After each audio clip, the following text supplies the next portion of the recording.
Im Namen des Vaters und des Sohnes und des Heiligen Geistes. Amen. Der Herr sei mit euch. Und mit deinem Geiste. Liebe Kinder, liebe Schwestern und Brüder im Herrn, ich begrüße Sie alle ganz herzlich zu unserem heutigen Gottesdienst. Wir feiern einen besonderen Abend, einen Abend voller Freude, Angst und Verzweiflung.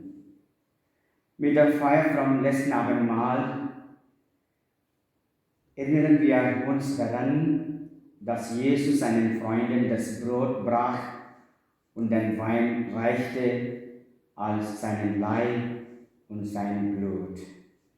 Jesus Christus feiert mit seinen Freunden das Abendmahl am Fassterfest und wir feiern es mit ihm nicht als historisches Schauspiel, sondern als lebendige Gegenwart. Er selbst ist in der Gestalt von Brot und Wein auch heute unter uns. Es klingt so unwirklich, die Stadt feiert, doch liegt über der Feierlichkeit der Schatten der Verzweiflung. Fast wie in diesen Tagen, wo die Natur auch blüht und das Wetter nach draußen drängt und wir zugleich in unseren engsten Kreisen bleiben, um uns und andere zu schützen. So gehen wir in diese Nacht hinein, weil Jesus Christus uns in aller Verzweiflung nachliest. Herr Jesus Christus, du bist wahrhaft Mensch geworden. Herr, erbarme dich unser. Herr, erbarme dich unser. Herr Jesus Christus, du schenkst dich uns im Brot als dein Leib. Christus, erbarme dich unser. Christus, erbarme dich unser. Herr Jesus Christus, du schenkst dich uns im Wein als dein Blut. Herr, erbarme dich unser. Herr, erbarme dich unser. Der allmächtige Gott, erbarme sich unser, erlass uns die Sünde nach und führe uns zum ewigen Leben. Amen.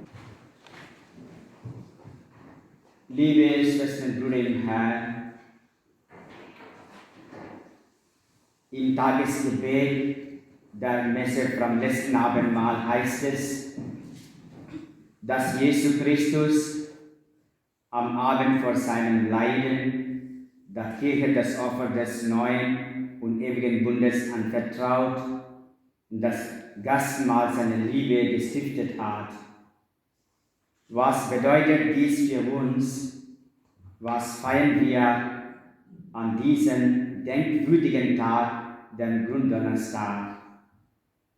Jesus hinterlässt seine Kirche und dazu gehören auch wir, das Kostbarste, was er geben kann, nämlich sein Leben, seinen Tod und seine Auferstehung, ja sich selbst.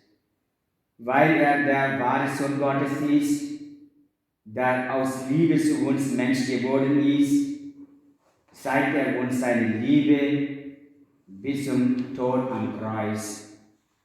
Seine Gegner und Verfolger entreißen ihm zwar sein Leben mit roher Gewalt, indem sie ihn kreuzigen und töten. Er aber ist bereit, dieses Leben in voller Freiheit zu geben, als Gabe der Liebe. So gehört er seinem himmlischen Vater und vollzieht den Dienst einer letzten Hingabe für uns. Genau dies ist gemeint, wenn das Tagesgebet vom Opfer des neuen und ewigen Bundes spricht, denn der Bund der Liebe, den Gott mit uns geschlossen hat, wird ewig. Keine Unheilsmacht der Sünde und des Todes kann diesen Bund zerstören. Gottes Hand bleibt ausgestreckt, auch wenn wir Menschen sündigen und versagen. Er wartet in Liebe und Geduld auf unsere Umkehr und nimmt uns wieder an, wenn wir uns Kraft seiner Gnade zu ihm bekehren. So aber haben wir Anteil am Gastmahl seiner Liebe. Gemeint ist die heilige Kommunion und dieser Aspekt des Mahles tritt am Gründonnerstag in den Vordergrund, sodass wir hier eben vom letzten Abendmahl Jesu sprechen, das er mit seinen Jüngern gefeiert hat. Die Handlung Jesu war eingebettet in die jüdischen Riten und Vollzüge zum Gedenken an den Auszug der Israeliten aus Ägypten. Das Paschalamm würde geschlachtet und gegessen. Doch stiftet Jesus etwas Neues.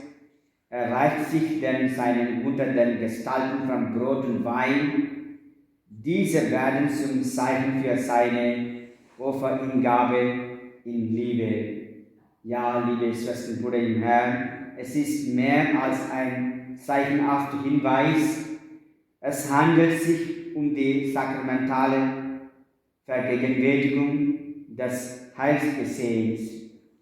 Wir aber dürfen die Worte des Herrn im Glauben annehmen und durch den Dienst der Priester vollziehen, was er den Aposteln aufgetragen hat. Tut dies, so oft ihr daraus trinkt, zu meinem Gedächtnis.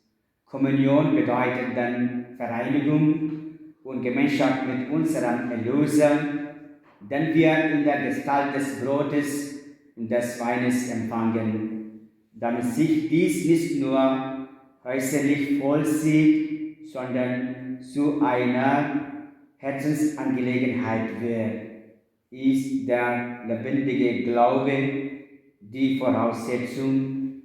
Entscheidend ist die Sehnsucht, den Herrn würdig zu empfangen.